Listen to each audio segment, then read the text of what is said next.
So welcome to the test review for ability tests. I know you're tired of hearing this, but just a reminder, these are not a substitute for ignoring the study guide. The study guide is the exhaustive list of things that you may be tested on, and the tests do draw from the lectures, the audio lectures, so if you haven't listened to the full audio lectures, I strongly suggest that you do that prior to the test. But also, some of the information is also being drawn from the books. So there is a textbook for this class, and if you see something in the study guide that you're like, I don't remember that being covered in the lecture, go to the glossary in the book, take a look around, and find that area and see if you can find an answer that way. It may be that I actually missed it, but often it's something that I just mentioned a couple sentences on, and the book has a lot more detail. So looking at ability tests, we specifically mainly focused at intelligence, and we kind of talked about the history. And specifically, that Galton had the idea of hereditary genius. And I would like also to remind you that in the study guide, there is a list of various researchers' names, people and theorists that had various concepts of intelligence and achievement testing. And you definitely want to kind of know what each one of those names is famous for. So Galton's famous for hereditary genius and was very much focused on the idea that intelligence was a genetic physical trait. In contrast, Alfred Binet was very much focused on that, yes, there was a component that might be hereditary, but was mainly focused on education. So he wanted to basically look at educational achievement. So right off the bat, we have Galton looking at ability, your raw ability to learn based on genetics, and you have Binet looking at education as achievement. And both of them were actually thinking, these were two initial theories of intelligence. A later theorist, R.B. Cattell, kind of collapsed both of these ideas into a model, or a kind of a two-level model, of the idea of fluid intelligence versus crystalline intelligence.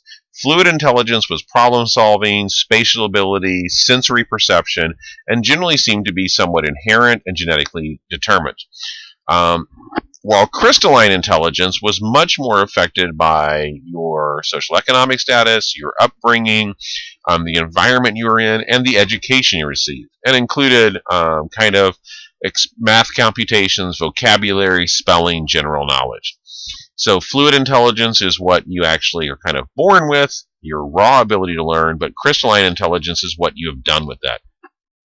And this theory also kind of has a built into it this kind of idea of a multiplicative function of fluid intelligence plus crystalline intelligence, which means that basically the more you have of one or the other influences each other in a multiplicative fashion.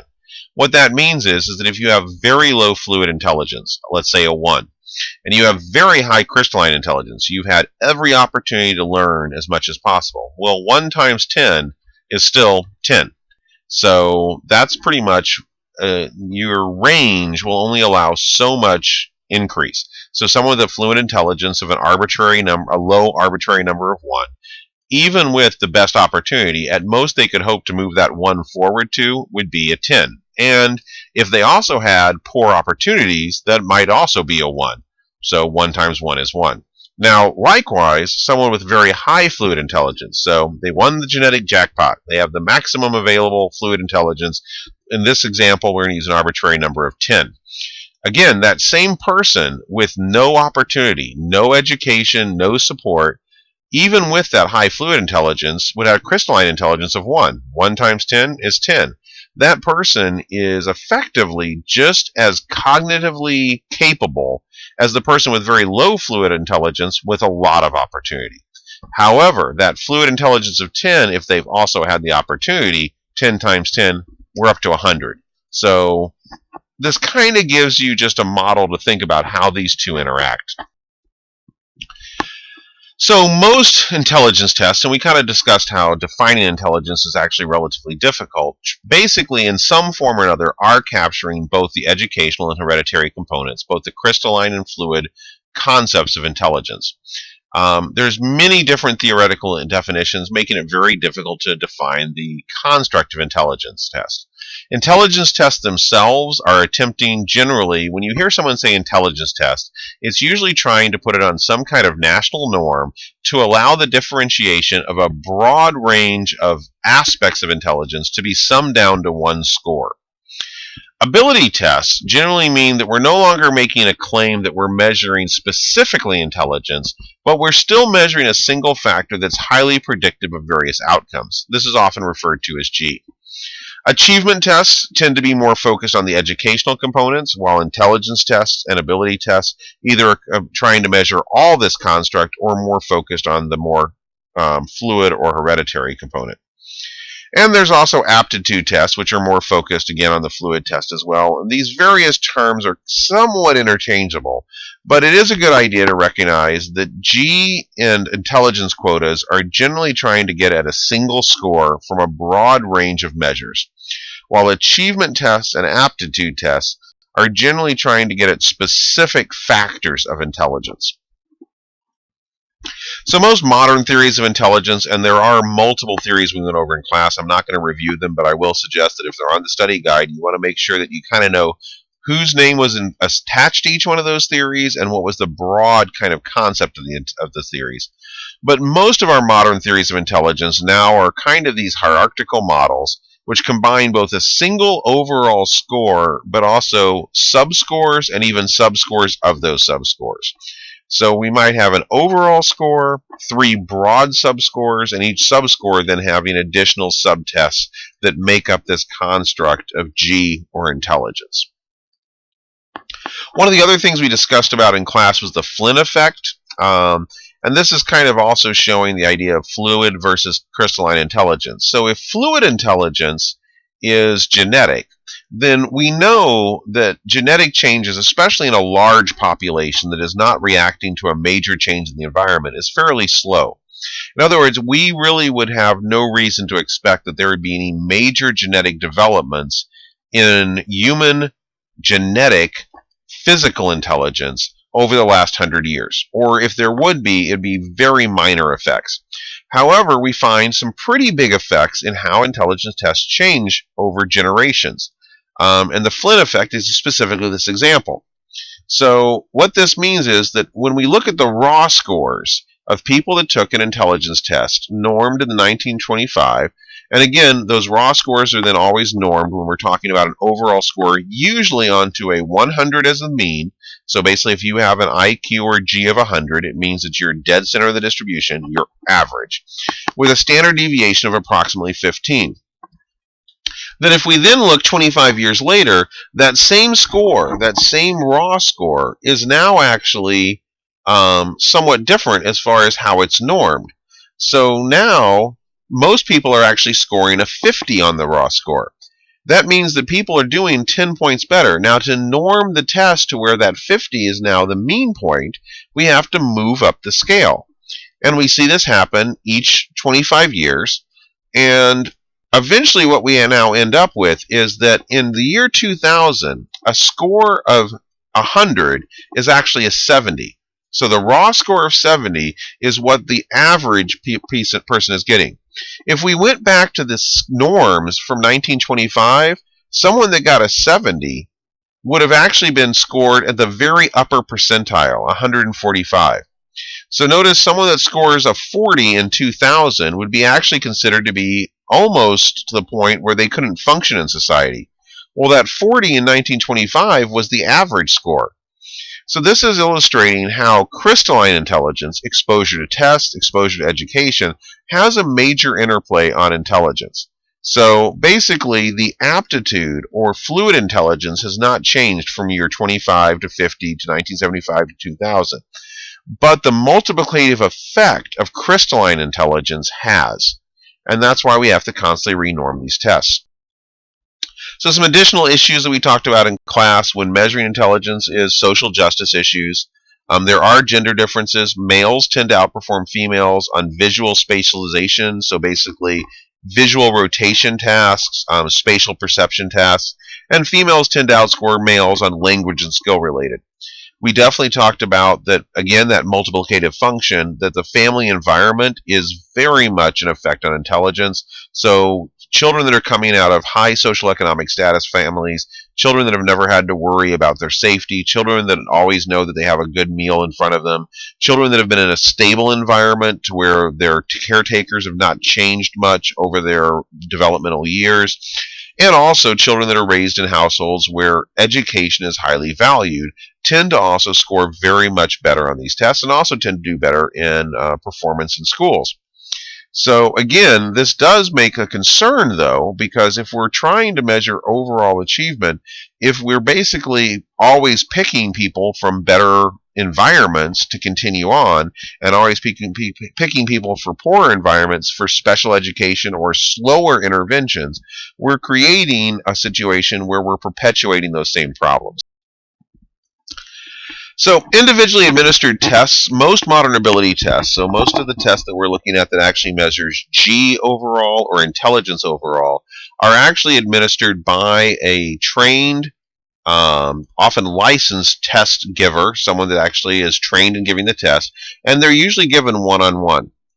The advantages here is that more methods of assessment can be used, so there can be tasks that people perform, hand-eye coordination, and also the assessor, the person giving the test, can also make sure the person is understanding the test. Also, the client, the person taking the test, has the undivided attention of the administrator, who can be looking for how they're interacting socially in the test.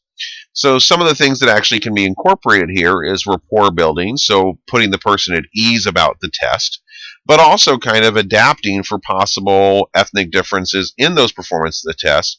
Basically, maybe going slower for someone that's a little older, explaining things more simply for someone that's younger, alleviating people's stress if they're worried about their gender or ethnicity or social class affecting their performance, and also providing just definitional information if there's some language barriers in the testing. The disadvantages to individually administered tests is it's more time consuming. The administrator often has to have specific qualifications, which also means you have to pay them to give the test, so it's more expensive. And the administrator usually has to be very familiar with the specific test so that they're not actually invalidating the test and how they're administering it. So just a few of the tests we covered, and again, this is not all of the tests that might be on the test that you're taking in a week or so, but we definitely talked about the Stanford Binet, which is the modern version of that initial Binet test that was used in the history of testing, specifically for French children, and it was the first test to actually be found to be highly related to academic performance. We're currently up to the 5th edition, and it again is ranged on that 100 is average, plus or minus 15, and is definitely trying to get at an overall measure of how well the person is performing. We also talked about the Wechsler's test. David Wechsler wanted to test for adults, not necessarily for children, and there's been multiple versions of this test as well. Currently, the Adult Intelligence Scale is on its 4th edition, the WAIS-4, published in 2008. And again, it is a hierarchical model. You get one overall score, you get sub-scores, you get sub-factor scores. It has been normed so that each time they've actually changed this test, they've been working on making it more culturally fair, so less culturally loaded, more fair towards ethnicity, gender, religion, and education. And again, it's an individually administered test.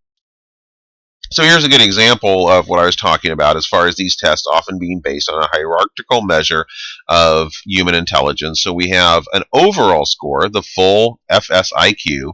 We have both verbal and performance, and then within verbal and performance, we have yet another level. So under verbal, we have comprehension and working memory, and under performance, we have perceptual organization and processing speed. And then under each one of those is a further subtest. We also talked about the difference between group intelligence tests. So these are tests that can be administered to a large group of people at once. They gained popularity especially during World War I and World War II with the Army's Alpha and Beta test, which eventually became the ASVAB. Another good example of this is the Wonderlic Personnel test, which is used for employment screening. Most of these group tests are ability tests and are now in the realm of student achievement and aptitude testing. So ability means that we are trying to measure both crystalline and fluid intelligence, but often we're also looking to predict aptitude, how well they'll do in a future career, or achievement, how well they've already achieved prior to giving the test or taking the test. Some common characteristics, so the 8 common characteristics of these group tests is they can be administered to large groups, and that's an advantage so that you can give them to a large group of people at once. The disadvantage here is that they're a little bit more likely to be somewhat culturally biased because they've been designed to be given to large groups of people. There isn't an administrator there to adjust the wording of items or to explain maybe confusingly worded items or items that have words that some people might not recognize. They're multiple choice, so they're machine scored items, so they're very easy to score, and it's very unlikely there's going to be any scoring issues because it's basically the question's either right or wrong. However, the disadvantage there is with a multiple choice test, you're not getting, there's a lot of types of questions that you can't ask easily with a multiple choice test. The content generally is similar to individual tests, so they often try to mirror those more complex tests like the Wechsler, but again, not every single item on the Wechsler test can be keyed to be a multiple choice item. They're generally fixed time limit with a fixed number of items, and the number of items is usually set up to where most people will be able to complete the test in the fixed time limit. Administration times usually vary between 1 and 3 hours. You usually do get a total score plus those subscores, and usually because they're being administered to large groups of people, they do generate a very large research base that we can look at validity and reliability. And again, the primary purpose of these is solely for prediction purposes. So these kind of tests are usually going to be used to make cutoffs for who's going to get into college, who's going to get into grad school, who's going to be hired for a job. So these are the 8 common characteristics that we find across all of these different types of group administered intelligence tests.